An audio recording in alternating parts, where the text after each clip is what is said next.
trust you? Or even a better question, can you trust yourself? That's what we're going to explore today on Thoughts That Can Change Your Life with me, Reverend Lee Wolak. This idea of trust. And you see that so often with parents and children. You see that with people that are in relationships. Can you trust me?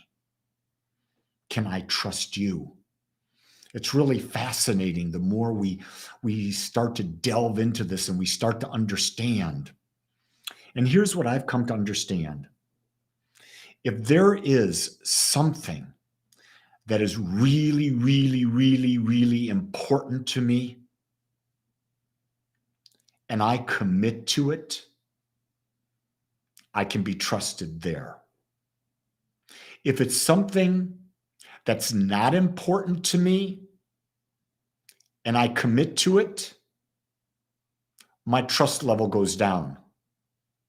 Because what I've come to understand is that what we're most committed to is that which we're most desiring, that which is most important to us. The more important something is to us,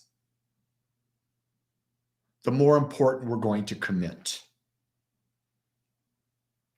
So a lot of times people say, why did my partner cheat on me? The answer I would give is that something else was more important to them at that time. Chances are the idea of the relationship didn't even pop into their mind. What ends up normally happening is individuals of that nature or in that situation are going through a deep struggle. They're in a period of deep unknown, and they're trying to fill a God-sized hole, a hole that can't be filled. And so they go and they look to the external to find the satisfaction they're looking for, and it can never be found in the external. Yeah, it can't be found there. Because what we're seeking most is a feeling from within. So when I look at what's most important to me, right now, the single thing that I am most focused on is finishing the book that I'm writing.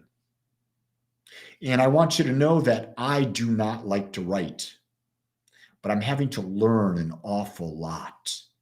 And the reason that I can be trusted to complete the work, the reason I can be trusted to meet my deadlines is because it is so important in my mind that I find a way, that I create a way, not find a way, create a way to bring the teachings that I talk about to people in written form.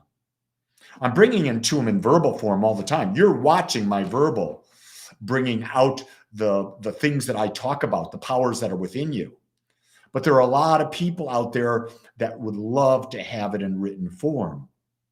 And so I'm committed to bringing these teachings out. Why? Because teaching is my number 2 value.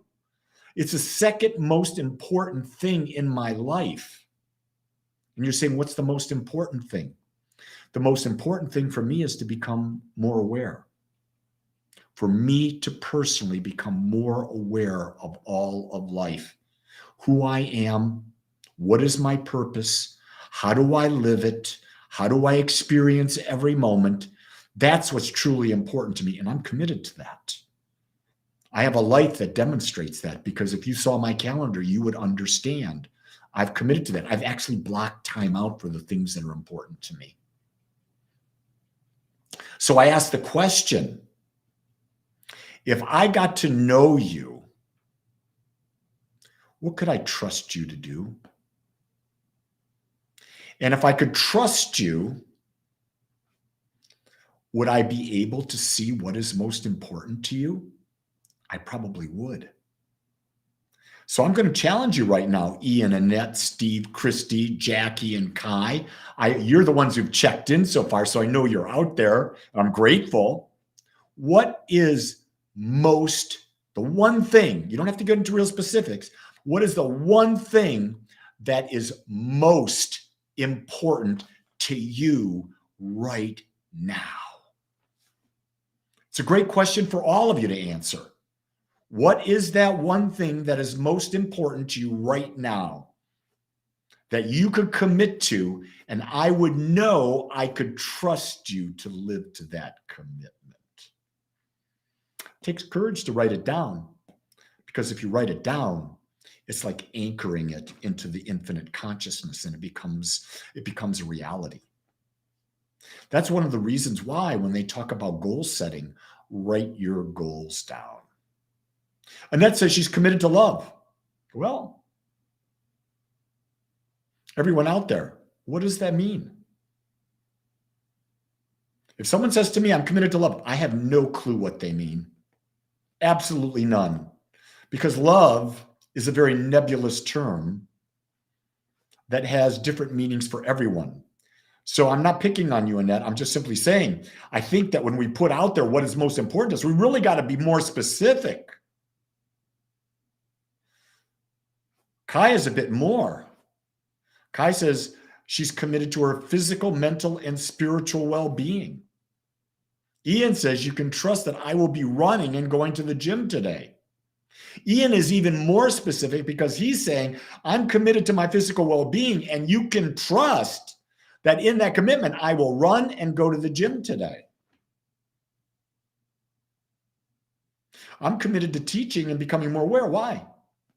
First thing this morning, I did deep breathing, and then I did meditation with my wife. Then I led a guided meditation. Then I'm doing this talk. Then after this, I'm going to the gym. So I'm addressing three things right off the bat, my top three. I'm addressing my own awareness, I'm addressing my teaching, and I'm addressing my physical well-being. Yeah, slow is good. Slow is really good. But always moving in the direction. Absolutely, Jackie. Christy says, restored health. I'm conquering it. I'm learning slow. I'm just learning slow. Progress is progress. Of course it is. Progress moving forward will always lead you to the result you're seeking. What's most important to Steve? He wants to be able to continue to live in his condo in Florida, in South Florida. He's very specific about South Florida, and to meet his financial obligations. So if he says that to me, then I'm saying, in my mind, I'm assuming he will do everything it takes for him to do that. Would that be a true statement, Steve? You would be willing to do everything it took for you to continue to live in your condo in South Florida and meet your obligations. Richard says, I'm committed to listening. And Richard, I would go committed to listening to who? Good question, isn't it? Listening to music, listening to the trees, the leaves flutter, listening to the birds sing, listening to podcasts, listening to your own inner voice, listening to people in your life so that you have authentic and deep relationships. You see, Richard, how I'm taking that deeper? I'm taking us out of the nebulous into the specific.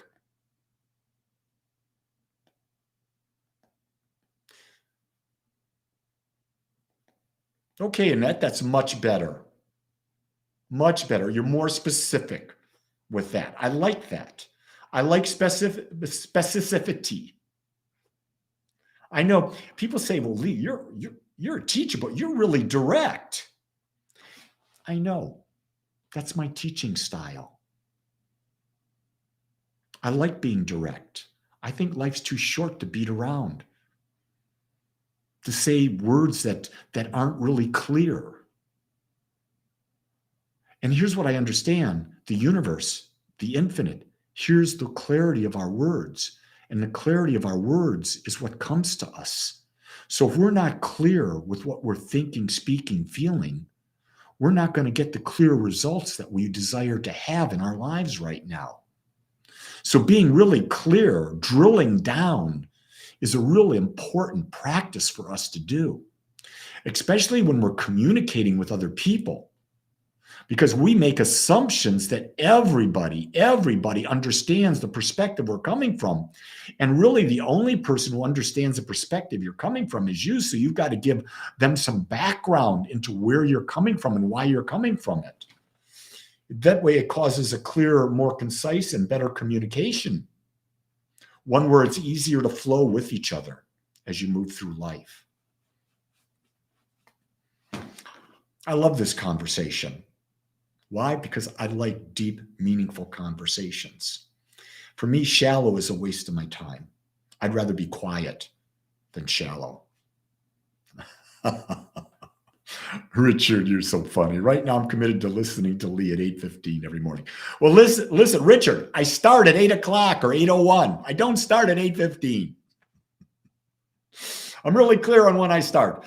I try to be there at 8, but it's normally 8:01, unless it's Sunday. Sunday, it's at 7:30. So I just say that. So, Richard, I want you to know, I was listening to what you wrote on the screen. See, listening also means paying attention to what someone's saying through written communication. It's also saying, I pay attention to what your body language is. That's important too. Body language tells a lot about where a person's energy is in relationship to what you're doing. So, thank you for being with me today. Thank you for this conversation. And I hope you take it and you go deeper with it and you find the clarity of what you truly love that's really important to you and that you commit to it today. And when you do, I know you can trust yourself. So everyone, go create a great day and know that you are worthy, whole, perfect, complete. And I'll tell you this like I do every day. I love you because I accept you just like you are. Have a great day, everybody. Aloha.